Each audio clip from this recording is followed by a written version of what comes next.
Mr. Brian, hello. Oh, Jason, Hey, how you doing? I am well. Thank you. How are you? Happy New Year, Grandpa. Oh, man. How's your All right. grandson doing? So far, so good. Yeah, Uh, good. a little bit slow crawling, but otherwise okay. Okay. Got to crawl before he can walk. Yes, although apparently some children walk and skip crawling, but we'll see. I suppose they do. Yeah, some of them do. I don't know how, but they're just overachievers, I guess. I guess. Or for whatever reason they don't like crawling and they just start walking. Yeah. uh, you're the first to arrive. You even beat the I'm bots. thinking that if Ashlee is speaking, it's like, yeah, let me sit here for a while and hear Ashlee. Yeah.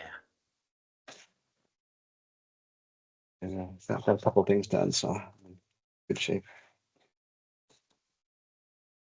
One of them is to make an estimated tax payment to the IRS. Yuck. Yeah, good times. Your tax dollars at work in Venezuela.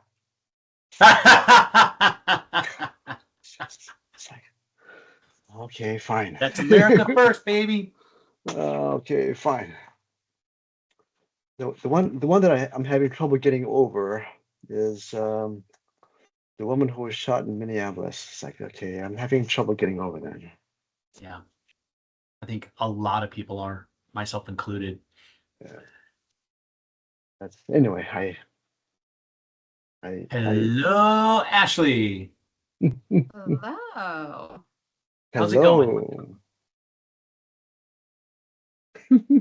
It is Fans, going. drywall, mold. Anyway, You feeling better, Ash? Yes and no. I mean, if I wasn't leaving for next week through the following Monday, would I be out today? Yeah, probably. But I don't have that luxury. No. so where are you going? Kauai.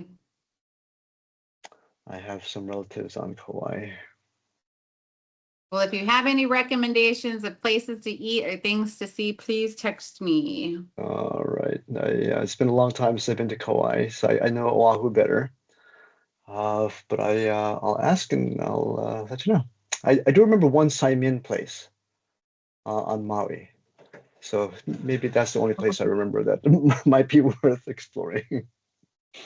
Well, we're big foodies.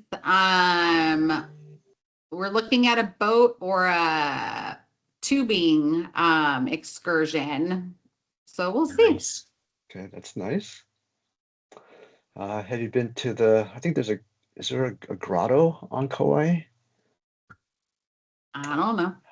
It's I been a have while. not had time to do nearly enough research. Right now, it's been researching drywall, mold, homeowners insurance issues.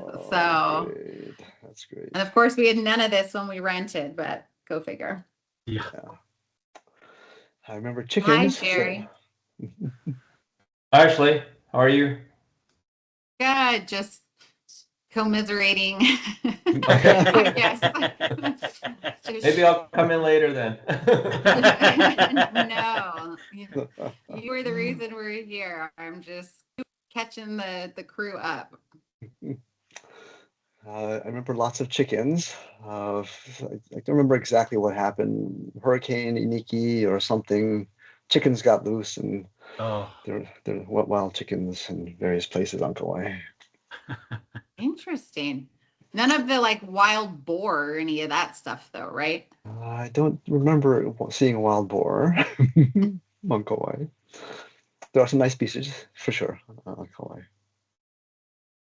And Michelle's cousin at one time owned a home where you can essentially walk out the back door and walk to the beach. So we're the beach was staying the first leg of the trip at my timeshare, which is beachfront. And then the second part, our money went a little further because of the 3 days through the timeshare. We're on a plantation of 3 acres that has a semi-private beach. That's a 5-minute walk through all this fruit and agriculture stuff that's like at our disposal to pick all the flowers and fruit and whatnot. So we'll see. nice. Yeah. My cousin at one point worked at it's a resort, I guess, plantation type style. So when I went there last, I stayed in that plantation resort, whatever it was called. Very nice. Hi, Fred. Hi everyone. How are you hey, guys? Fred. Hello, Fred. Good. Hey, good. Happy New Year. Happy It New Year. is. Happy New Year. We are too late for. I guess the first 2 weeks is still okay to say Happy New Year. Yeah, maybe all month. Sure. You can go. You can go all month. Yeah, that's good. Yeah. Well, I don't want to wait here all month to hear Ashlee speak. So I think I'll take the reins and get our agenda going. I know there's several people that had registered for the new session. We have our guest speaker here. We'll circle back on networking events, talk about skill-based networking as well, strategic networking, and then open the floor. So, I've known this person about 4 years now, I think. This is ridiculous. Look at this list of credentials she has on her LinkedIn profile, right? All at MW Partners. She's been there since 2021. They keep slapping her with more and more responsibilities. You're a victim of your own success, I think. Congratulations. Thank you. Thank you. Success in technology solutions, IT recruitment, solution selling, professional services. And before she got into this line, she actually worked with Microsoft for over 8 years, specialized in leadership, operations, and account management. I think the reason she's here today is because she has a very rich background in philanthropy. She gives and gives to a lot of different organizations. You can see on her profile that's linked right there. She's the 2026 president for the International Association of Microsoft Channel Partners for Southern California. Yay. She's the philanthropy chair for SoCal and the WIT Network SoCal. She's an advocate of DEI, and she's a technical recruiting specialist. But sounds like there's a little bit of an echo. I'm going to mute you right there. She describes herself as a type a typical Leo. She thrives in chaos, a little bit controlled and organized chaos, I think. And that all comes from the fact that she has a beautifully blended family of 5.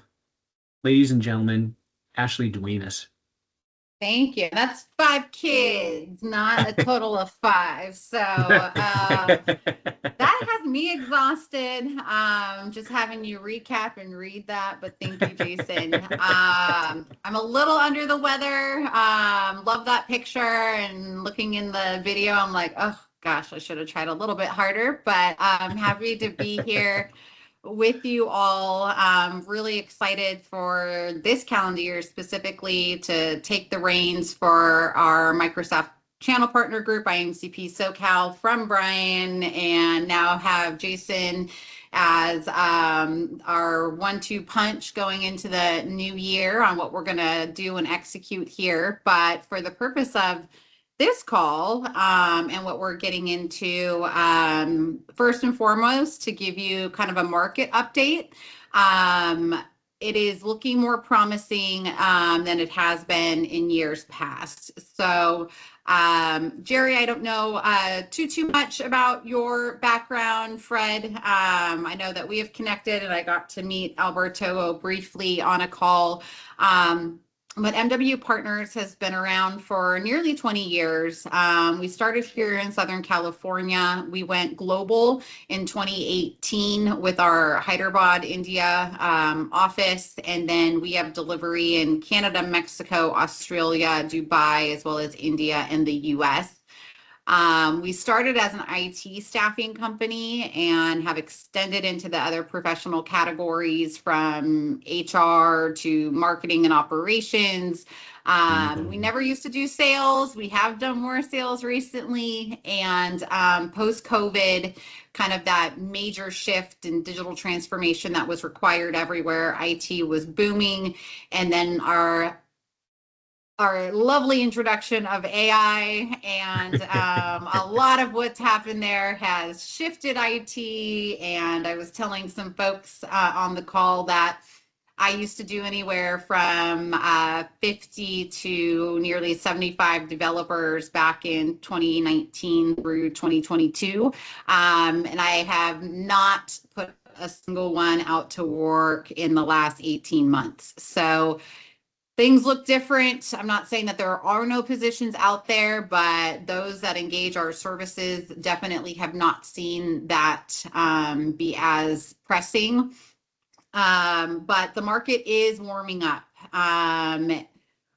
I would say back last year, you would see LinkedIn posts for jobs, and a lot of it was pipelining and looking through resumes, but not nearly the ratio of job posts to fill. Was under 25% was the numbers that we were seeing. So a lot of companies putting feelers out there and not necessarily executing or making offers on those jobs.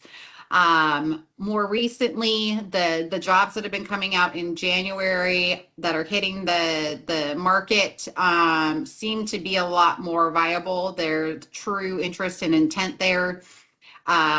Projects, which is another big piece of our business, as well as our sister company, Neoteric 365, where we do AI complementary proof of concepts for companies to productize and show the capabilities of AI on a lightweight, small scale proof of concept with their own data to be able to show the why, to create budget funding, or at least start talking more deeply in regards to ways that AI can help you do more with less.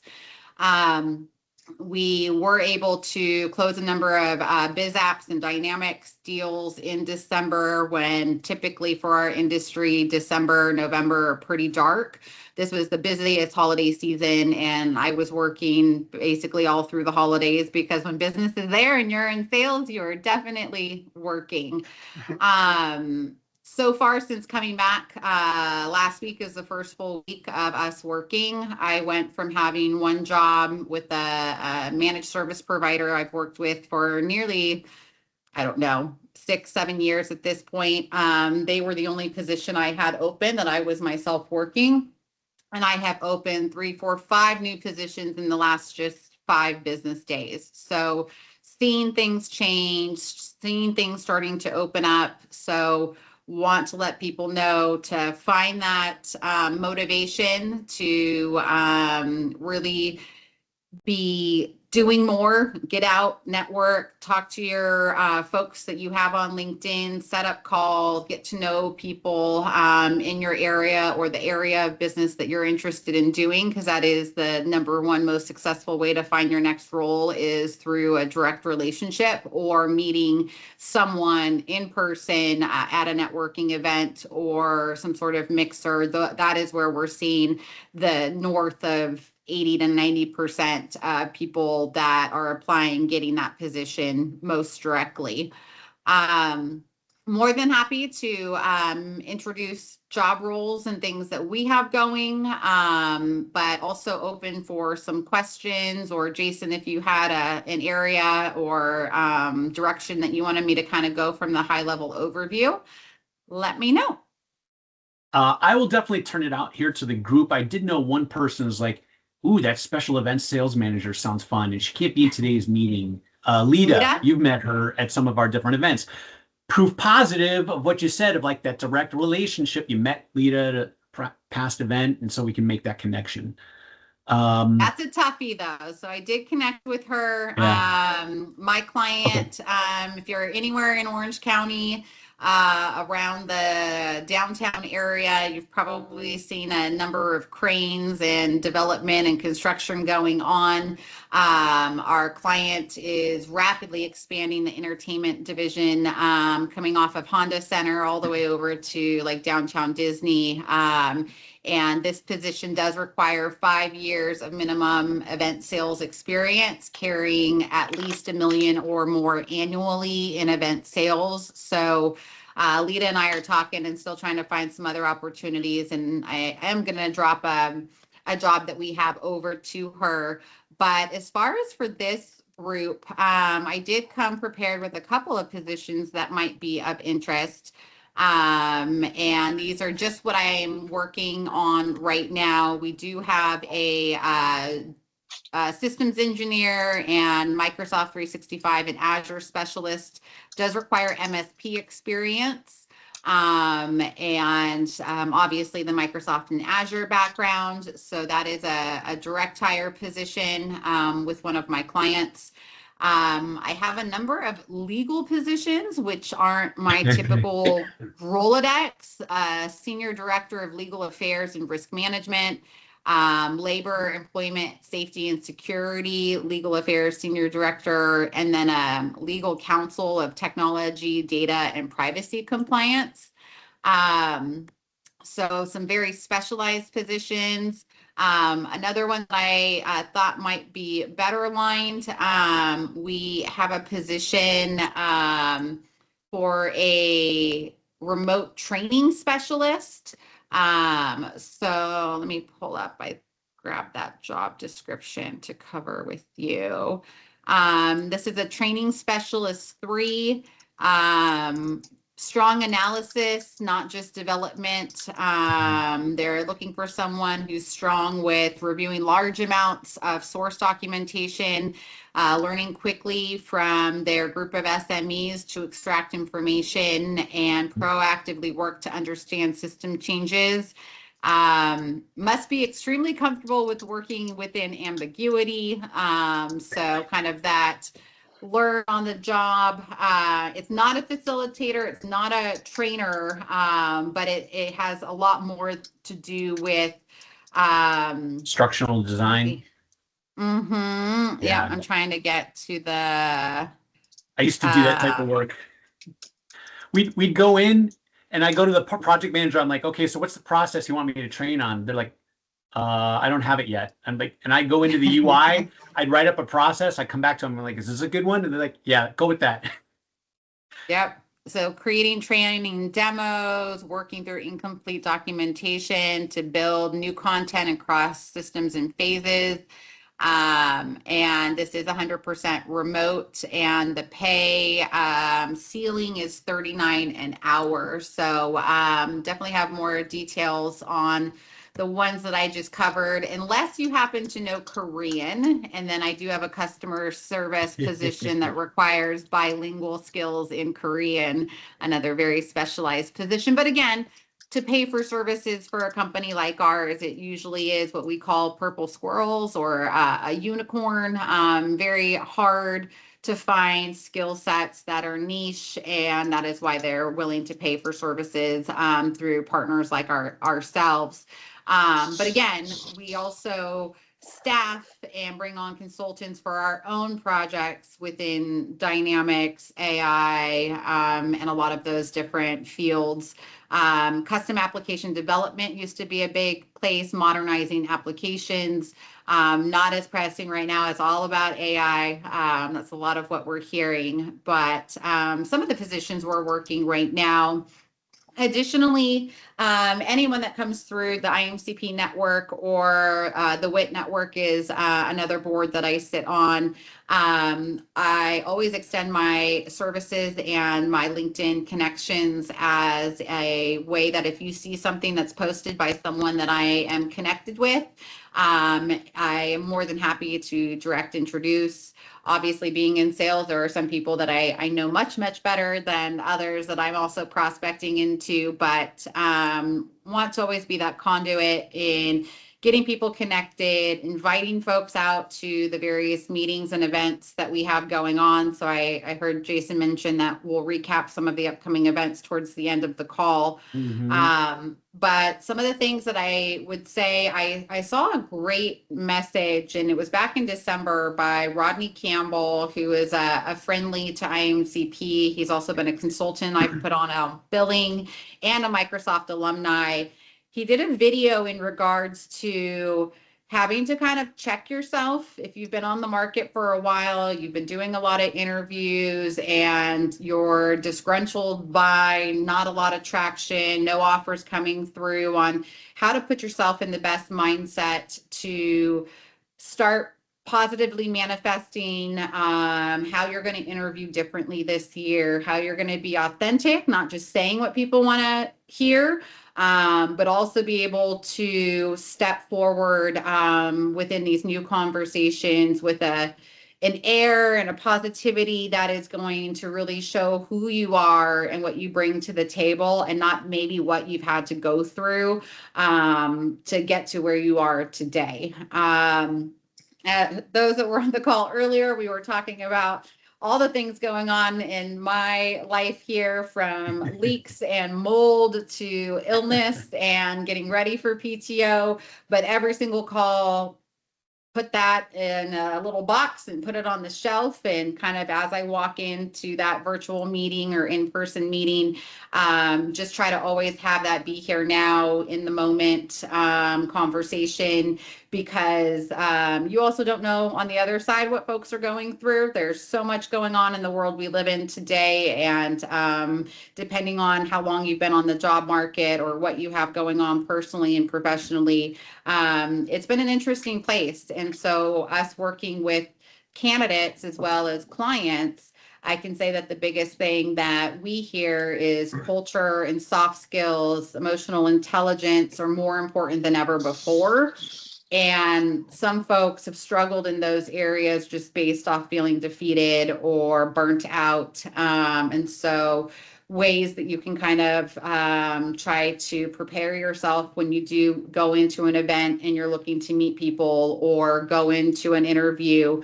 How do you position and talk in the right frame of mind that is going to set you up for the best success? I'm not saying you have to hide or shield things that may be part of your experience or your past, but how is it that you frame it that it's going to really showcase who you are and how you want to be seen in this next career opportunity? And lastly, kind of before moving to questions or what you have next, Jason, I know you and I have talked about it, that if you're not finding the role, the job, the career that you're most interested in, one of the easiest ways that you can fill that time now is to look to do those similar types of requirements and experience within the nonprofit or volunteerism space, whether it be education, to not-for-profits, non-for-profits, philanthropic verticals that maybe you align with closely. Getting that experience and being able to do work where you're not necessarily being compensated, but it's experience that you can add to your resume. It's new people to bring into your network that can see what you're able to deliver and deliver that in good faith, not necessarily being on payroll, speaks tremendous volumes and can go a long way. And so whether sales have been up, sales have been down, connecting to the community has never always been number one for me. Leading with DEIB practices, even when that's not the hot topic right now or not super well received in some areas. It's who my company is, it's who I am. And so sometimes we want to make sure that you align yourself with what matters to you. And so being able to maybe use your skills to help support a small group or somebody in your community that you would be able to do what you want to do full time for them is a nice entry point to start getting some of that experience. Jason, what else? What questions? Yeah, I'm putting your LinkedIn profile one more time because some people joined after the fact. One of them who did is a front-end developer, full stack engineer in CSS and JavaScript and Python for data-driven applications. And he missed what you had said about development at the front of this talk. So maybe you could put that in a nutshell. And then I'm going to turn it over to all of you guys for questions after that. So start coming up with a really, really juicy one. Yeah, I'm not wanting to sound doom and gloom, but I was just referencing that our company was kind of founded as an IT staffing and project solutions company, and the developer space, software engineers, kind of everything under the solutions architect space was the bulk of the business that I had done for a number of years, from pre-COVID to post-COVID. But in the last 18 months or longer now, probably 2 years would be more accurate, I have not deployed a single developer or software engineer out on a project, contract, or as a direct hire full-time placement with clients, and largely due to AI.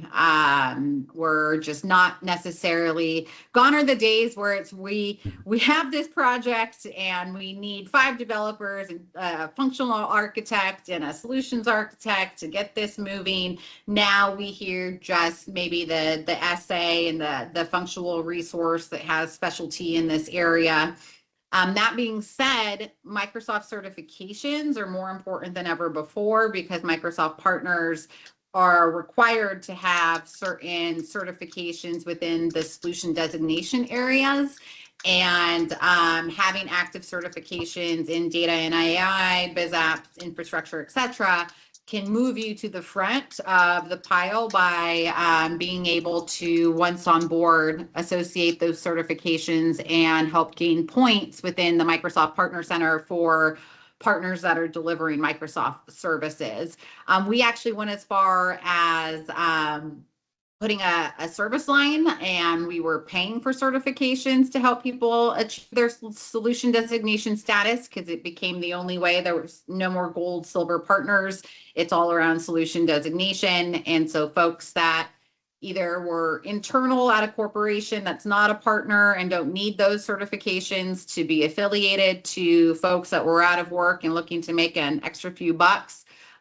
We were selling certifications to help people break in, strongly trying to tie those to actual contract work, but in some occasions, just paid that premium upfront to connect the learning profiles over.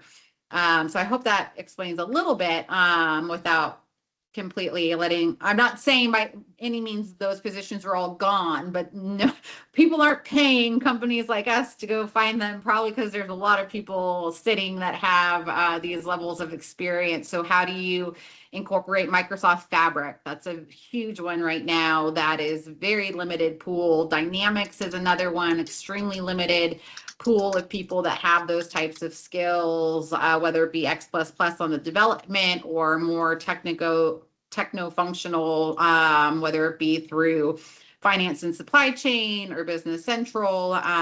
Those are a lot of the conversations that we're having, and where we see the most traction with new business has all been in the Dynamics, specifically business central space.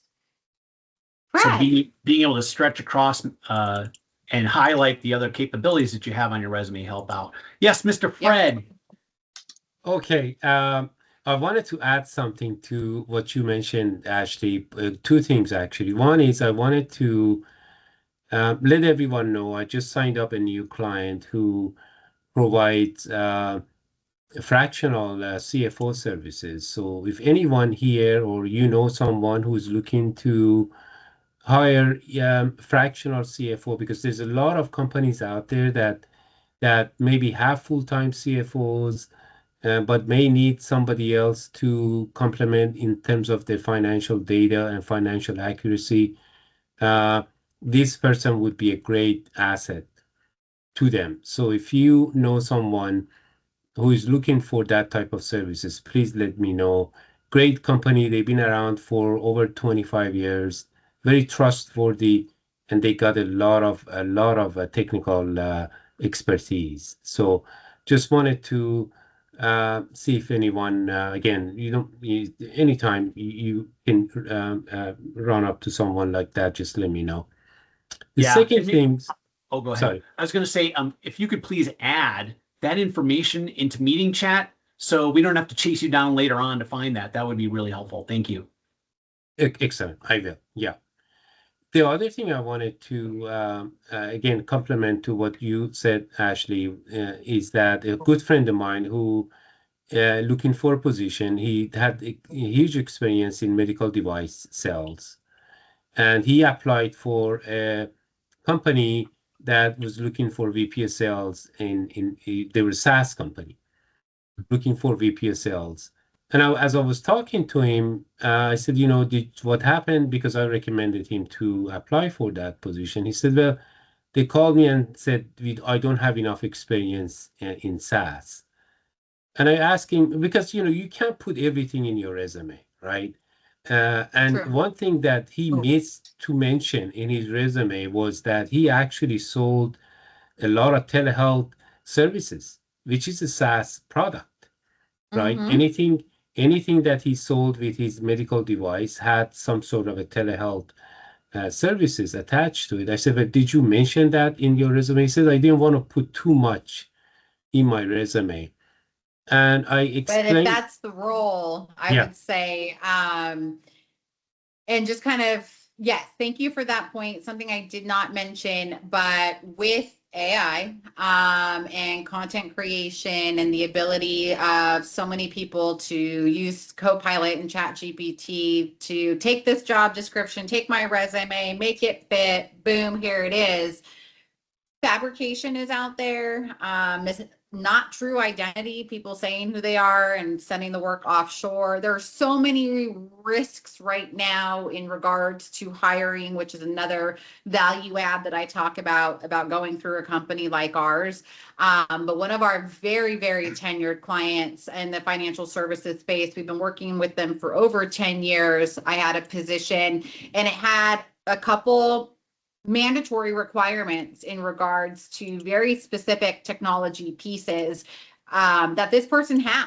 But when submitting the resume, they went with the resume they already had. I tried to pull through this information in the summary that I share, 5 to 6 bullet points on why I think they're aligned with the role, with all of their details, LinkedIn, salary expectations, and a resume.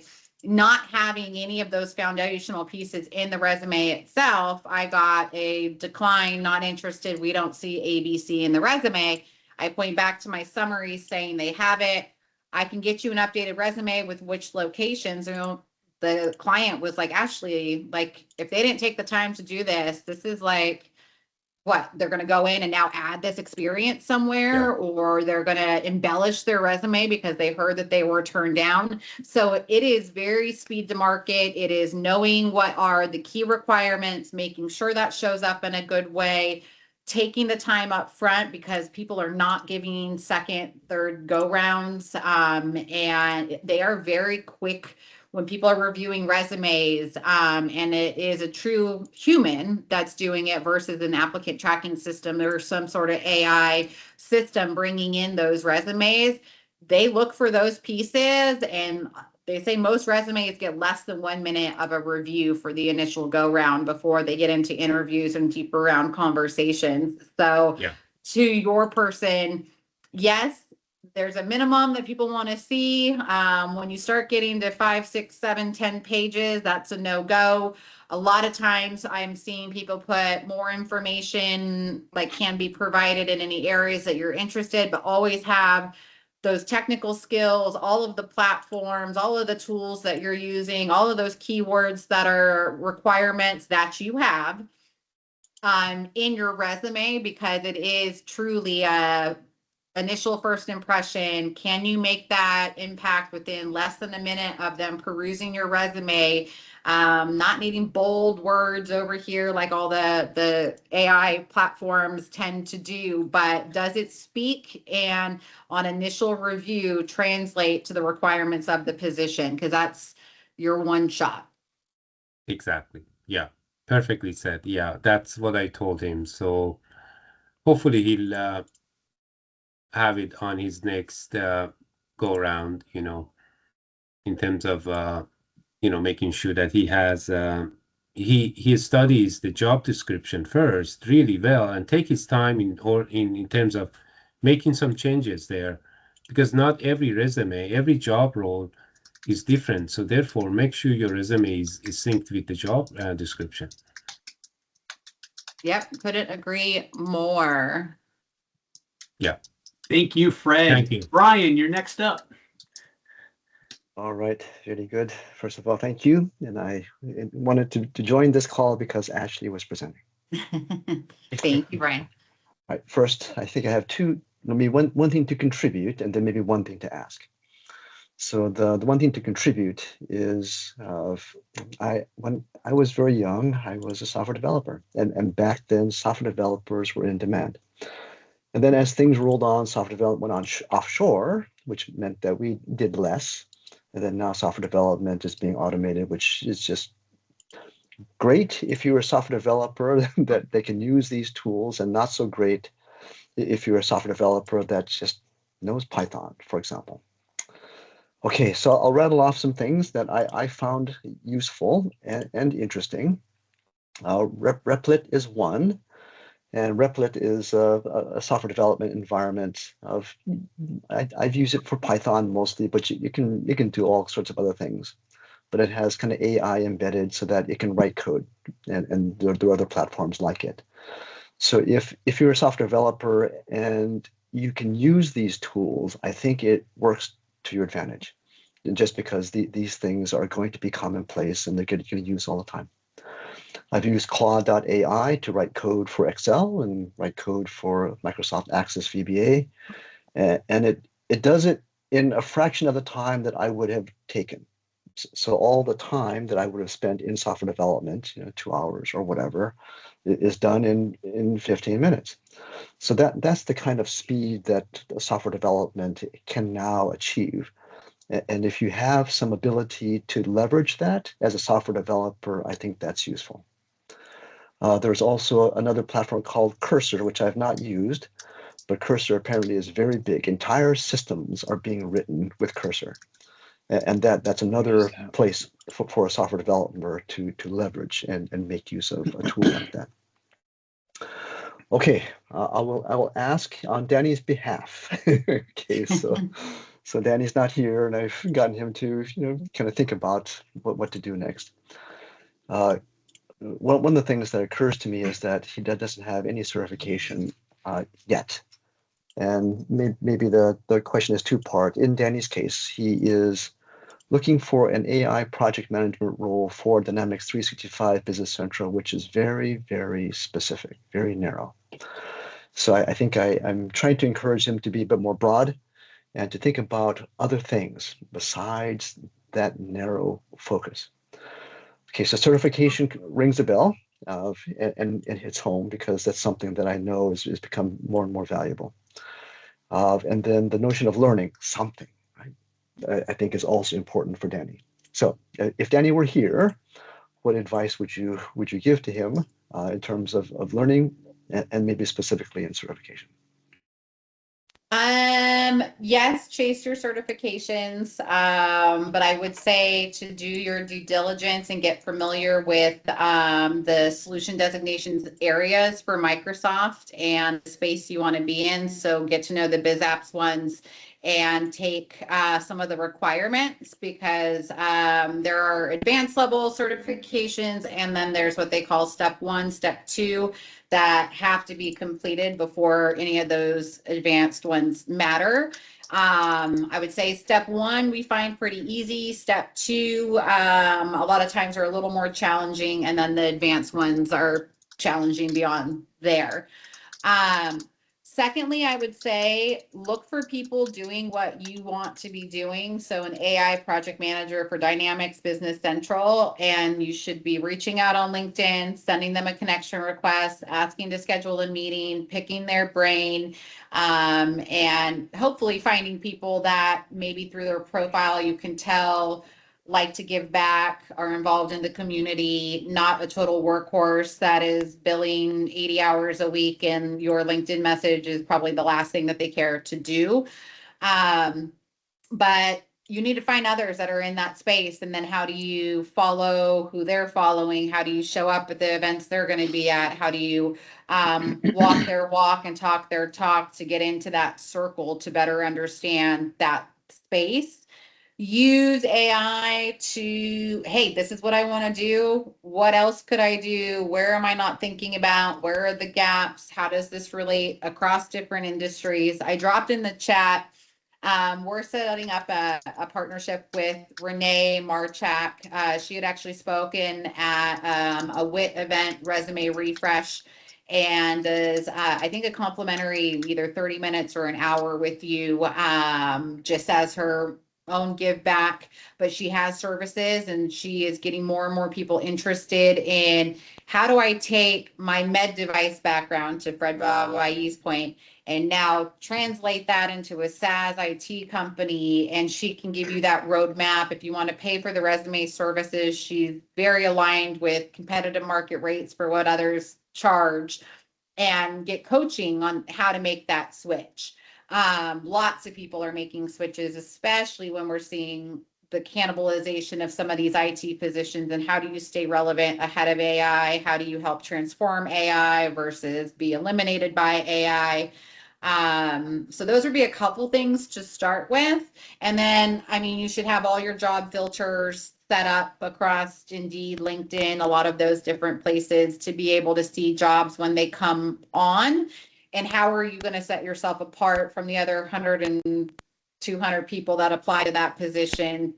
Have your LinkedIn ready. It should be fresh and speak to who you are and be authentic and kind of differentiate you from the masses. And so if you haven't taken time to update your profile picture or your summary, I know that I went in with a new client, I don't know how long ago, and they were like, oh, you have a newborn? I'm like, I think he's 5. So it was the last time I had updated my LinkedIn because I got busy. But like those types of things where you're like, oops.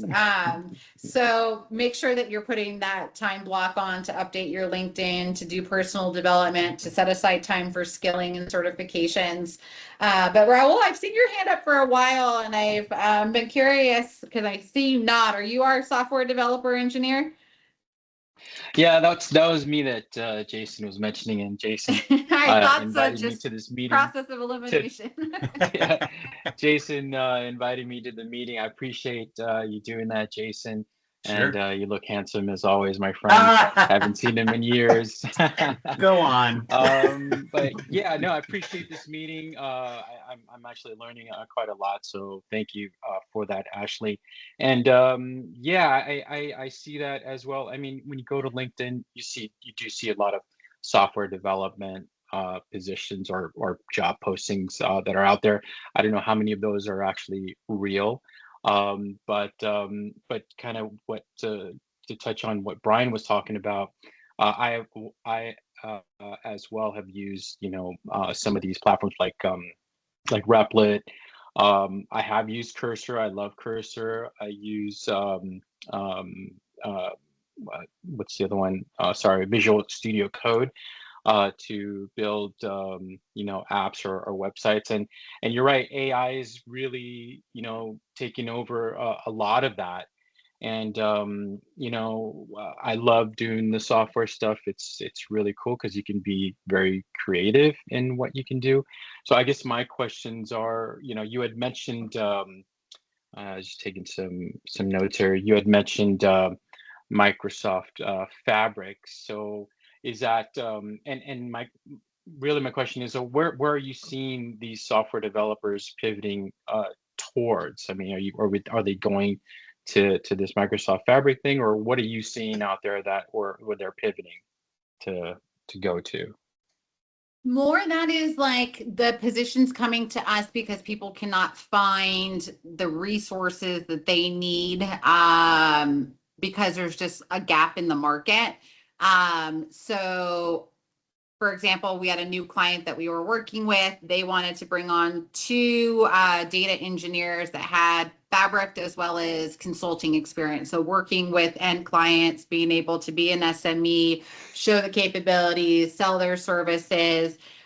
And a lot of the Fabric population right now that has these certifications, that understand this new Microsoft area, don't want to be full-time employees because they can make $185 an hour and jump from project to project to project. And we are seeing a lot more people wanting fully on-site roles again, things that have them in office because culture matters. The remote positions are less and less because of AI and people having multiple positions because they have AI or offshore support. And we have had more issues with moonlighting and people not necessarily working one position, but thinking that they can hold down a couple jobs if they're remote. And so a lot of the positions that we have coming to us are full-time, on-site, super specialized, culture, EQ matter.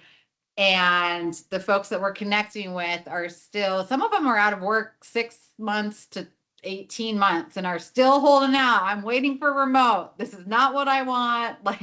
And so it's just kind of understanding some of those different pieces, but the limited resource pool, the number of people out there to the jobs that are needed, I would say AI, data science and engineering, Microsoft Fabric, Dynamics specifically, they're always in need.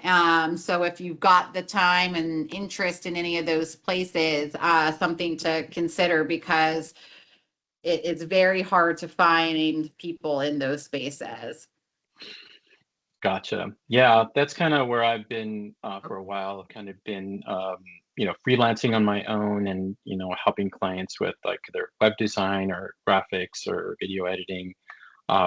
I've been diving a lot into AI, and right now I think understanding what MCP servers are, I think are super important right now. But then again, you've got like the senior people that are kind of maybe taking those roles, and all the the junior people are probably getting bounced from doing any of that stuff. One thing that I did recently, and if it's something that comes across your table, I would love to hear about it. I can't really say too much about what the project was because I signed an NDA, but I'll read you what I'm allowed to say because they gave us certain language that we could use. So the language is perform daily preference ranking of hundreds of multimodal AI outputs, images, audio, and video against prompts to evaluate model performance and alignment, maintain high accuracy, and throughout in large-scale annotation workflows, contributing to reliable training data for model fine-tuning and preference optimization. So in a nutshell, is basically model fine-tuning agents out there. So if you have anything like that, then I'd love to hear about it, because I just did that. But there's a lot more involved in the back end. But again, I can't say too much about what we did. Understood. Yeah, let's definitely take my LinkedIn. If you want to send over a connection request, we can connect and go through that. For the audience that seems like is here right now, I think this is maybe the closest IT position that is here in this market. I did have a very specific DBA, but it was based out of Texas and it's hybrid. And I had another SDR role that was hybrid in New York that the team's working on. And so I didn't necessarily bring all those details here. This is a longtime client and customer of mine. But yeah, let's definitely connect. It probably won't be until Tuesday the 27th and later, because I am headed out next week. Steve, I see your hand. Ashlee. Hey, Ashlee. Hi. Hey, everybody. Nice to be here. Happy New Year. I'm kind of responding a little bit to Brian's question, and I guess just generally to the group. I threw something in the chat, which wasn't my original thought, but there's so many industry events out there that if you're sitting in a cube or in your bedroom or at a coffee shop trying to figure out how do I connect with people in my industry, maybe grab a day or two a month and start going to these things and seeing who else just like you is there and asking what their experiences are. Because I think to Ashlee's point, what's advertised and what's real are kind of two different things. And what might be real is not advertised. So, a little bit of conversation with people that are struggling with a project and might need some extra help to get it going might be interesting. To Brian's point, as you're looking at advice, I'm traveling to some of the ERP events this year just to kind of see what the sense of the industry is and what other partners are doing. But Acumatica up in Seattle is coming up at the end of the month. Directions is coming up in April. Then later in the year, I think there's other stuff going on with other groups. But at the end of the day, if he's interested in being a project manager, the soft skills of project management sometimes overshadow the actual role, right? So, he's good with people, good with coordinating, whether it's specific AI experience. Ashlee could probably comment on whether that's critical or not, or tag teaming, just reaching out to other Dynamics partners that are out there. The biggest ones are the ones that are probably looking for help. And the smaller ones might be looking for a fractional project manager. So there may be an angle there or two that he can just reach out to people that he already knows that are out there. Is he familiar with the Business 365 community, the Dynamics 365 community, partners that are already in that space? Or is he looking at individually working with clients? He has some exposure to partners. Typically, his interviews have been with partners as opposed to individual customers.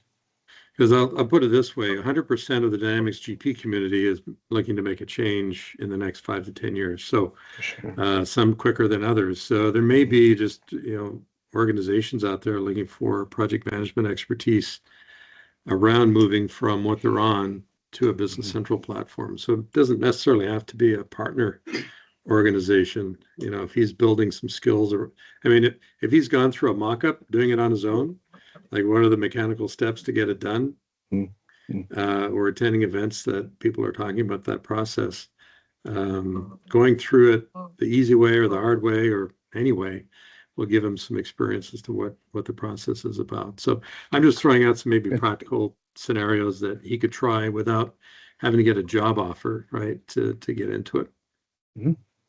Cool. Thank you. And I'm going to piggyback on what you said, Steve. Great to see you, by the way. Yeah, thank you.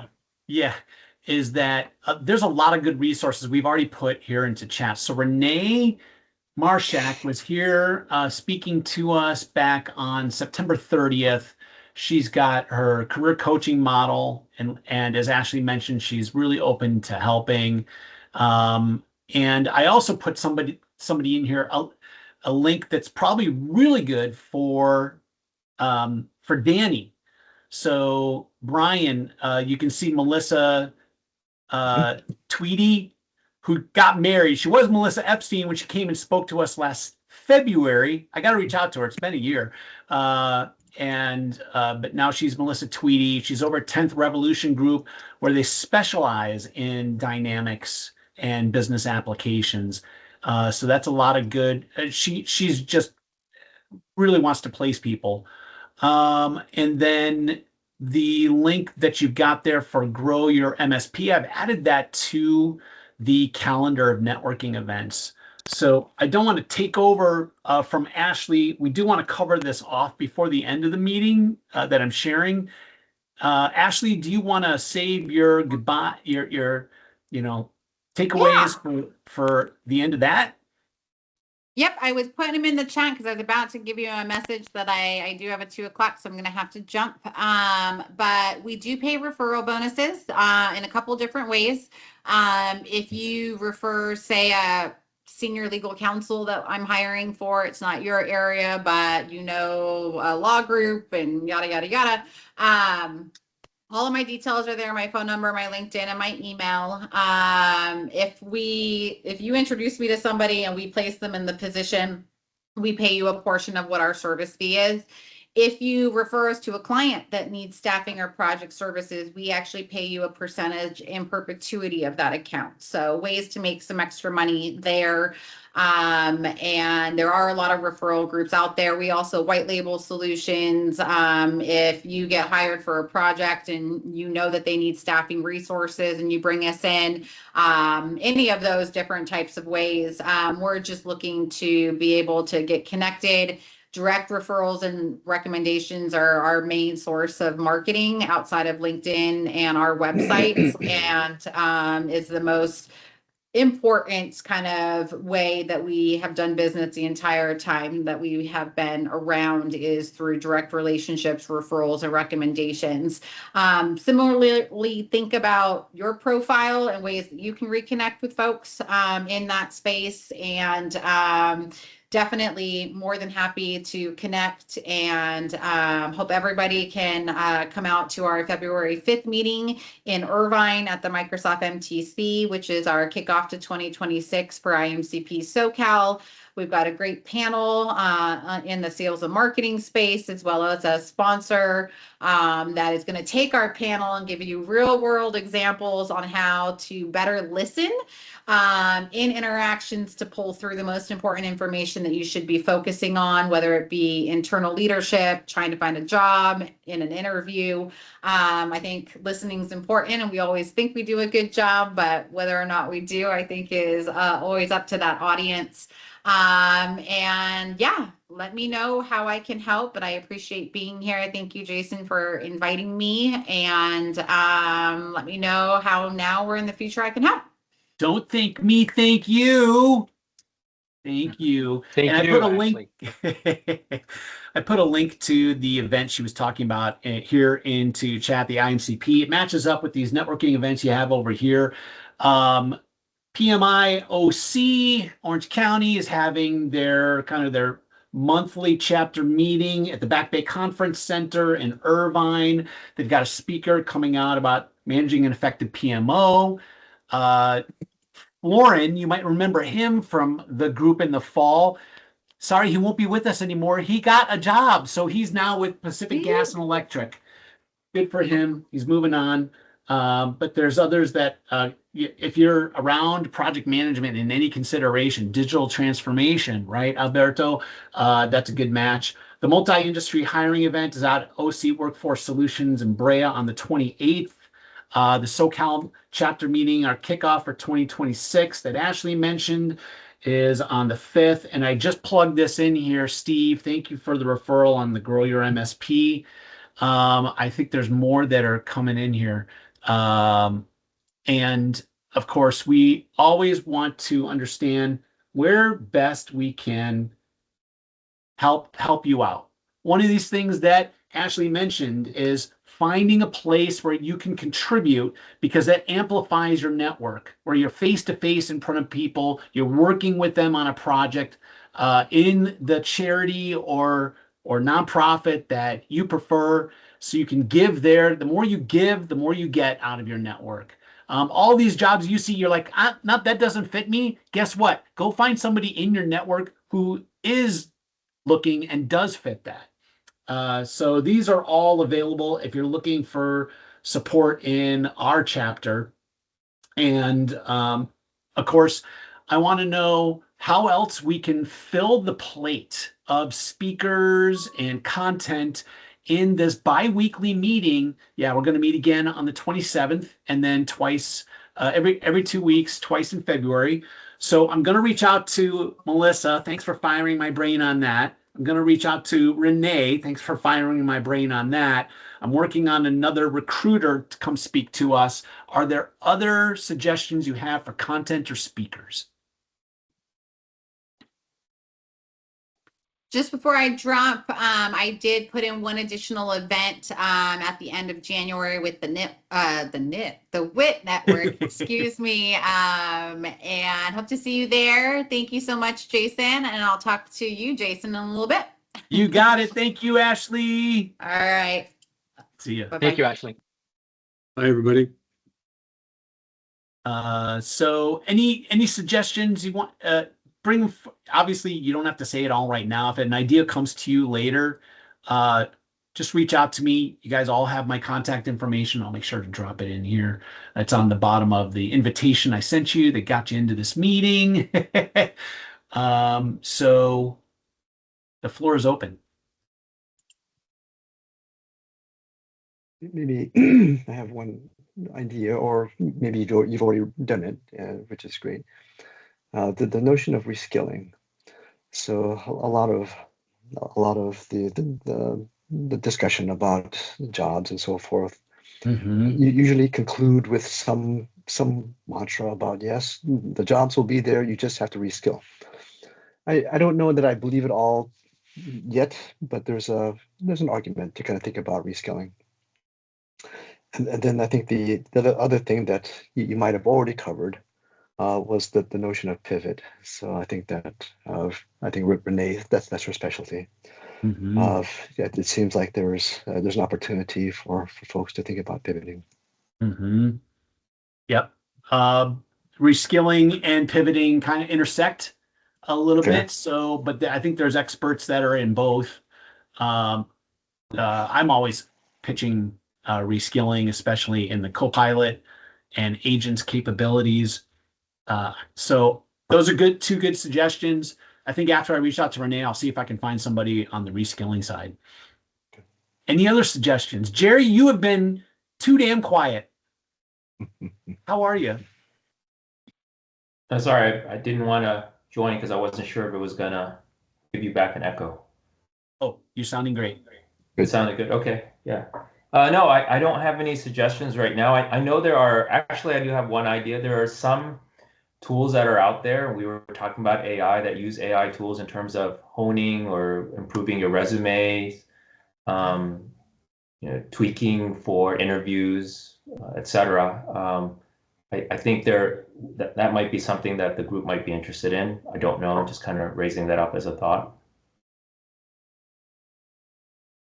Yeah, I think it's a good suggestion. Thank you, thank you, Brian. Stephen had to jet, but yeah, I think that's another good one, and that's somebody I can. I'll find somebody for that one as well. All these AI areas are just phenomenally full of learning for all of us to drink in. Cool. Thank you, Jerry. Sure. And Jason, I have to drop, so thank you for we all this. do. Sorry that? Yeah, I got it too as well. But yeah, we all thank you, do. Jason. I appreciate Okay. it, man. I appreciate it greatly. Hey, you're welcome. Glad to see you guys, and we'll talk again in 2 weeks. Sounds great. All right. Sounds Cool. great. Be in touch. Take care, all. Take it easy. Bye. Bye.